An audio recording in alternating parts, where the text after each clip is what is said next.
Hello everyone. Today we are discussing about Rutherford's atomic model of an atom. Thomson model ਦੀ limitation ਤੋਂ ਬਾਅਦ ਜਾਂ Thomson model fail ਹੋਣ ਤੋਂ ਬਾਅਦ ਨੈਕਸਟ ਮਾਡਲ ਆਇਆ Rutherford atomic model of an atom. Rutherford ਨੇ ਇੱਕ ਸਕੈਟਰਿੰਗ ਐਕਸਪੈਰੀਮੈਂਟ ਕੀਤਾ, ਉਹਦੀਆਂ ਆਬਜ਼ਰਵੇਸ਼ਨਸ ਲੈਤੀਆਂ ਐਂਡ ਦੈਨ ਇੱਕ ਮਾਡਲ ਤਿਆਰ ਕੀਤਾ ਐਟਮ ਦਾ। ਠੀਕ ਹੈ ਜੀ।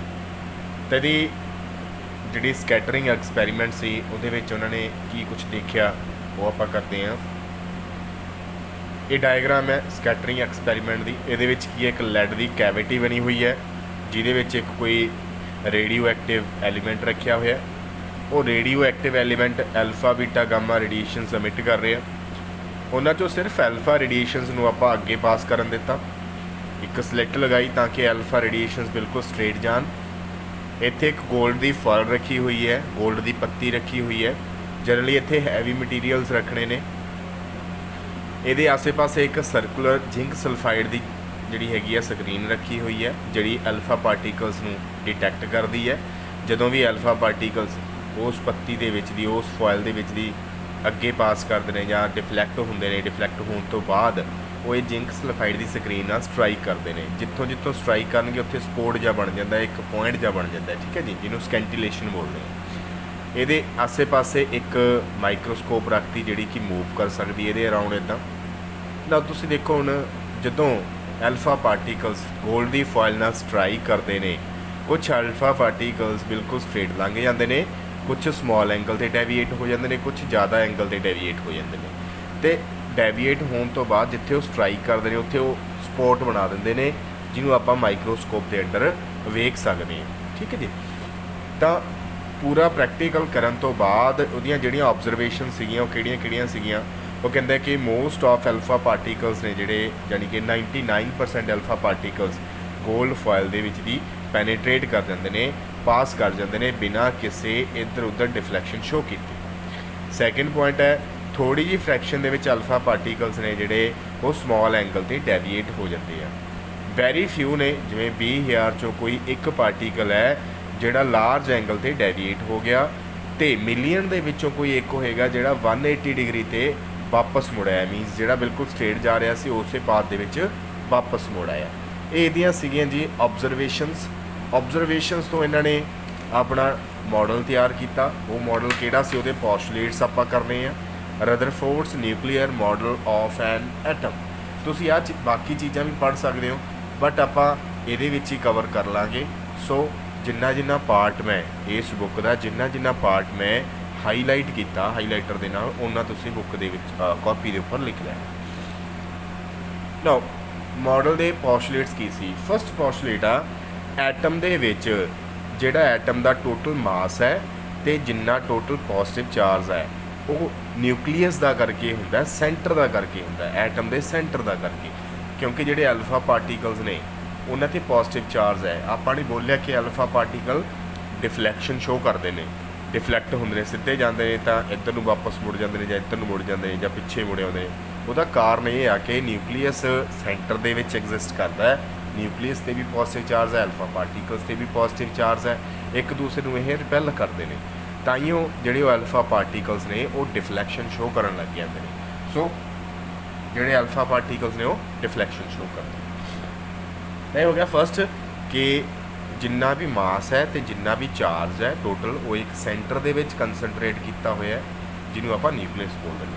ਸੈਕਿੰਡ ਹੈ ਜਿਹੜਾ ਪੋਜ਼ਿਟਿਵ ਚਾਰਜ ਹੈ ਨਿਊਕਲੀਅਸ ਦਾ ਉਹ ਪ੍ਰੋਟੋਨਸ ਕਰਕੇ ਹੈ। ਮੀਨਸ ਨਿਊਕਲੀਅਸ ਦੇ ਵਿੱਚ ਕੋਈ ਪੋਜ਼ਿਟਿਵ ਚਾਰਜ ਪਾਰਟੀਕਲ ਨੇ, ਉਹਨਾਂ ਦਾ ਕਰਕੇ ਇਹ ਜਿਹੜਾ ਹੈਗਾ ਚਾਰਜ ਹੈ। ਇਸ ਤੋਂ ਇਲਾਵਾ ਜਿਹੜਾ ਮੈਗਨੀਟਿਊਡ ਹੈ ਪੋਜ਼ਿਟਿਵ ਚਾਰਜ ਦਾ ਨਿਊਕਲੀਅਸ ਦੇ ਵਿੱਚ ਉਹ ਹਰੇਕ ਐਟਮ ਦਾ ਡਿਫਰੈਂਟ ਹੋਏਗਾ, ਕਿਉਂਕਿ ਹਰੇਕ ਐਟਮ ਦੇ ਵਿੱਚ ਜਿਹੜੇ ਪ੍ਰੋਟੋਨਸ ਨੇ ਉਹ ਵੀ ਡਿਫਰੈਂਟ ਹੋਣਗੇ। ਨੈਕਸਟ ਹੈ ਜਿਹੜਾ ਮਾਸ ਹੈ ਨਿਊਕਲੀਅਸ ਦਾ ਉਹ ਪ੍ਰੋਟੋਨ ਕਰਕੇ ਵੀ ਹੈ, ਪਲੱਸ ਇੱਕ ਹੋਰ ਨਿਊਟਰਲ ਪਾਰਟੀਕਲਸ ਐਗਜ਼ਿਸਟ ਕਰਦੇ ਹੁੰਦੇ ਨੇ ਉਹਨਾਂ ਦਾ ਕਰਕੇ ਵੀ ਹੈ। ਸੋ ਪ੍ਰੋਟੋਨਸ ਅਤੇ ਨਿਊਟਰੋਨ ਦਾ ਕਰਕੇ ਜਿਹੜਾ ਮਾਸ ਹੈ ਟੋਟਲ ਐਟਮ ਦਾ ਉਹ ਐਗਜ਼ਿਸਟ ਕਰਦਾ ਹੈ। ਜੇ ਆਪਾਂ ਕਹਿ ਦਈਏ ਵੀ ਇਲੈਕਟ੍ਰੋਨ ਵੀ ਤਾਂ ਹੈਗੇ ਨੇ, ਉਹਨਾਂ ਦਾ ਮਾਸ ਕਿਉਂ ਨਹੀਂ ਲੈਤਾ। ਇਲੈਕਟ੍ਰੋਨ ਦਾ ਮਾਸ ਆਲਮੋਸਟ ਨੈਗਲੀਜੀਬਲ ਹੈ ਇਹਨਾਂ ਦੇ ਮੁਕਾਬਲੇ, ਤਾਂ ਕਰਕੇ ਆਪਾਂ ਸਿਰਫ ਇਹੀ ਮੰਨਦੇ ਹਾਂ ਕਿ ਐਟਮ ਦਾ ਮਾਸ ਪ੍ਰੋਟੋਨ ਅਤੇ ਨਿਊਟਰੋਨ ਕਰਕੇ ਹੀ ਹੈ। इलैक्ट्रॉन करके नहीं है। इलैक्ट्रॉन का मास कोई ज़्यादा अफेक्ट नहीं करता। थर्ड पोस्टुलेट हो गया। नैक्सट पोस्टुलेट है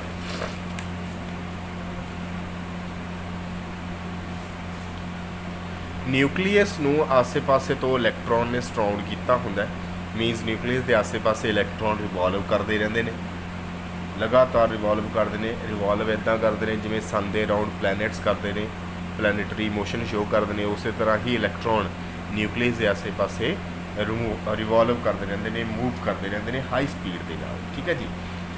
इलैक्ट्रॉन के न्यूक्लीयस के विच इलैक्ट्रोस्टैटिक फोर्स ऑफ अट्रैक्शन एग्जिस्ट करती है, जानी कि दोनों के विच जिहड़ी फोर्स होंदी है वो खिच शक्ति जिहड़ी होंदी है वो इलैक्ट्रोस्टैटिक होंदी है। क्यों? क्योंकि एक तो पॉजिटिव चार्ज है, एक तो नैगेटिव चार्ज है, तां करके जिहड़ी फोर्स होएगी वो किहड़ी होएगी, तां करके जिहड़ी फोर्स होएगी वो इलैक्ट्रोस्टैटिक होएगी। सो इलैक्ट्रोस्टैटिक फोर्स ऑफ अट्रैक्शन के नाल इलैक्ट्रॉन ते न्यूक्लीयस बन्ने होंदे ने आपस दे विच, ते इलैक्ट्रॉन रिवॉल्व करते रहते हैं न्यूक्लीयस के आसे पासे। लास्ट है एटम की काफ़ी जगह जिहड़ी हुंदी है, लगभग 99% जगह एटम की वो खाली हुंदी है। किवें पता लग्या इहदा? क्योंकि जिहड़े अल्फा पार्टिकल सीगे 99% अल्फा पार्टिकल्स इदां दे सीगे जिहड़े एटम दे विच दी पास कर गए सी, कोई उन्होंने डिफ्लैक्शन नहीं शो की। सो ये हैगा सीगा रदरफोर्ड्स एटॉमिक मॉडल। मैं दे नोट्स तो सेंड करते सी, बट ये टॉपिक पढ़ाउण वाला रहिंदा सी, सो ये तुसीं पढ़ लेना। नैक्सट है photo electric effect. Photo electric effect. Photo electric effect की हुंदा है? जिवें अपने कोल एक मैटल की रॉड है, ये उपर आप रेडिएशन फॉल करते हैं, वो इलैक्ट्रॉन इजैक्ट हो जान, तुहानूं आपां की बोल दिंदे आ फोटो इलैक्ट्रिक इफैक्ट। इत्थे जिहड़ी मैटल यूज़ करनी है वो जनरली यूज़ करनी है बिग साइज़ की। क्यों? क्योंकि अगर साइज़ वड्डा होएगा एटम का तो वह जिहड़ा बाहरला इलैक्ट्रॉन है वो न्यूक्लीयस के नाल ज़्यादा फोर्स के नाल बाइंड नहीं किया होना, तां करके उन्हें रिमूव करना सौखा हुंदा है।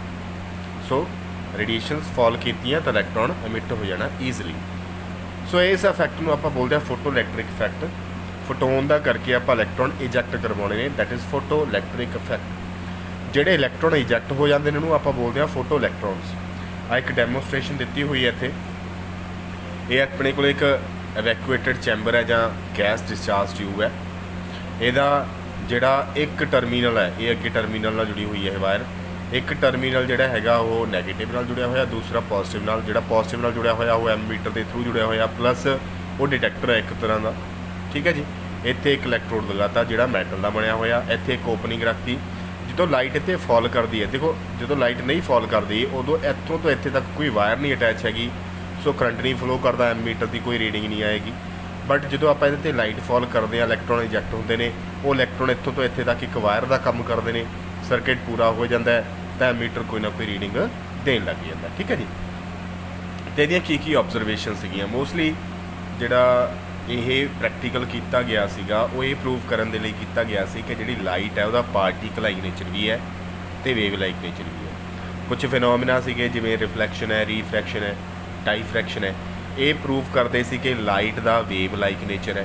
बट फोटो इलैक्ट्रिक इफैक्ट ने प्रूव करता कि लाइट का पार्टिकल लाइक नेचर भी प्रेजेंट होता है। ठीक है जी। तो ऑबजरवेशनस किहड़ियां सी, जिहड़े इलैक्ट्रॉन इजैक्ट होंदे ने वो जदी हो जाते हैं जो ये लाइट का बीम स्ट्राइक करता है। कोई टाइम का लैग नहीं हैगा, एवें नहीं हैगा कि काफ़ी टाइम तक आप लाइट फॉल करते रहना है, फिर ही इस तो बाद इलैक्ट्रॉन ने जिहड़े वो इजैक्ट होने। नैक्सट है फॉर ईच मैटल, हरेक मैटल के लिए कुछ minimum amount of energy frequency चाहिए होंगी है इलैक्ट्रॉन इजैक्ट कराने लिए। जे वो तो एनर्जी या फ्रीकुएंसी घट होगी तो कभी भी इलैक्ट्रॉन इजैक्ट नहीं होगा। इट मीनस कुछ अमाउंट ऑफ एनर्जी चाहिए होंगी है, रिक्वायर्ड है, जी तो जे घट एनर्जी हो लाइट की तो इलैक्ट्रॉन इजैक्ट नहीं होगा, वो तो ज़्यादा ही चाहिए होंगी है। तो उन्होंने आप बोलते थ्रैशोल्ड एनर्जी, तो जे फ्रीकुएंसी बोलते हैं तो थ्रैशोल्ड फ्रीकुएंसी, उन्होंने आप लिखते हैं न्यू नॉट देना। अगला हैगा जिहड़ी इलैक्ट्रॉन इजैक्ट हो गया जिहड़ा उहदी जिहड़ी काइनेटिक एनर्जी है वो डिपेंड करती है लाइट की फ्रीकुएंसी के उपर। जी काइनेटिक एनर्जी है लाइट की फ्रीकुएंसी के उपर डिपेंड करेगी। जिहड़ी नंबर ऑफ इलैक्ट्रॉन्स ने, नंबर ऑफ इलैक्ट्रॉन पर सैकेंड, एक सैकेंड च कितने इलैक्ट्रॉन उस मैटल सरफेस चों निकलने ने, वो डिपेंड करते हैं intensity of light, brightness of light, light की ब्राइटनेस किन्नी है, चमक किन्नी है, उत्ते डिपेंड करती है। अगर आप ग्राफ प्लॉट करिए, देखो आप ग्राफ प्लॉट करते हैं फ्रीकुएंसी का कनैटिक एनर्जी के नाल, तो इदां दा स्ट्रेट लाइन ग्राफ आता है। ये ग्राफ इत्थों क्यों नहीं स्टार्ट होया, क्यों, बिकॉज ये थ्रैशोल्ड एनर्जी है, मीनस मैटल नूं कुछ अमाउंट ऑफ एनर्जी रिक्वायर्ड है इलैक्ट्रॉन नूं जस्ट सरफेस से लैके आउण लई, उहनूं आपां थ्रैशोल्ड एनर्जी बोल दिंदे आ। तो इन्नी क एनर्जी तो चाहिए है, उस तो पहला तो इलैक्ट्रॉन इजैक्ट नहीं होगा, इस बाद इलैक्ट्रॉन इजैक्ट होगा, उसकी कनैटिक एनर्जी फ्रीकुएंसी के डायरैक्टली प्रोपोर्शनल है। अगर आप कहिए कि इंटेंसिटी तो कनैटिक एनर्जी का की रिलेशन है, कोई रिलेशन नहीं, क्योंकि कनैटिक एनर्जी इजैक्टेड इलैक्ट्रॉन की इंटेंसिटी के उपर डिपेंड ही नहीं करती।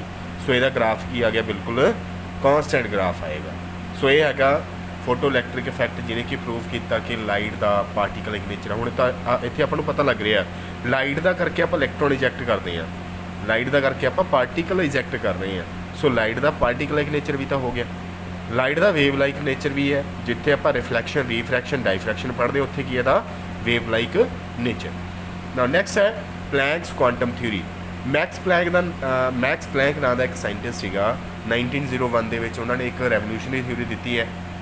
वो थ्योरी की सी, वो थ्योरी लाइट बारे ही दसदी सी कि जी लाइट है, जी रेडिएशनस ने, इलैक्ट्रोमैगनैटिक रेडिएशनस ने, जिहड़ियां उन्हां दा नेचर किदां दा हुंदा है।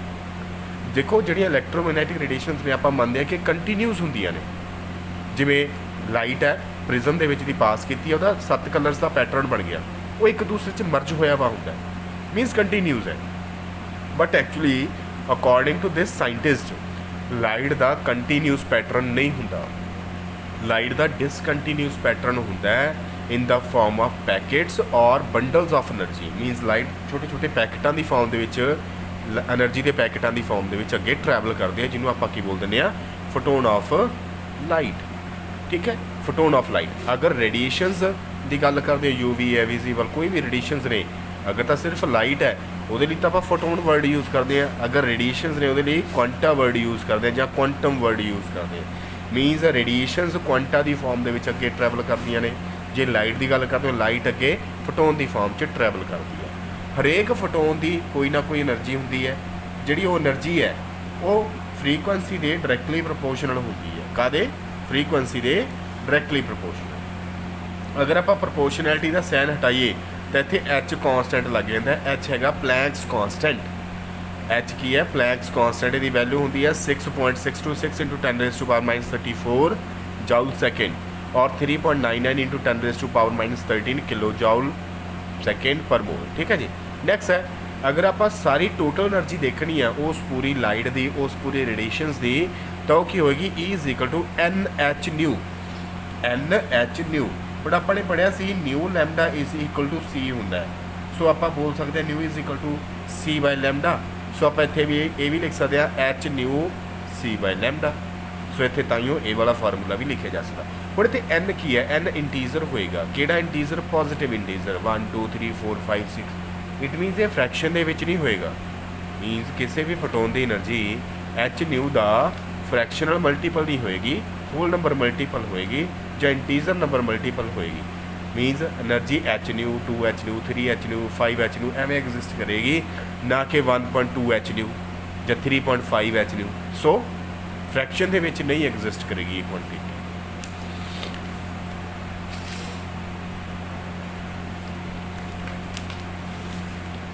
नैक्सट आ गया 1 आइंस्टाइन ऑफ एनर्जी। एक आइंस्टाइन ऑफ एनर्जी आप कदों बोलांगे, ये वाला क्वेश्चन तुसीं पढ़ के देख लेना। 1 आइंस्टाइन ऑफ एनर्जी की होंदी है? अगर अपने को 1 मोल क्वांटा या फोटोन होण, ठीक है, वो कितनी एनर्जी है उन्होंने आप 1 आइंस्टाइन ऑफ एनर्जी बोलते हैं। 1 मोल की ने अपने को फोटोन्स, एक फोटोन की एनर्जी H न्यू होंदी है, आप 1 मोल की कढ़नी है तो N न्यू नाल आप N नॉट नाल आप मल्टीप्लाई कर लिया। N नॉट की एवोगैड्रोस नंबर, 1 मोल की वैल्यू, 1 मोल की वैल्यू में आप रिप्रजेंट करने की N या N नॉट लगा देंगे हैं। सो ये फार्मूला की दे रहा आपू 1 मोल फोटोन्स की एनर्जी, जिन्होंने आप बोलते हैं 1 आइंस्टाइन ऑफ एनर्जी।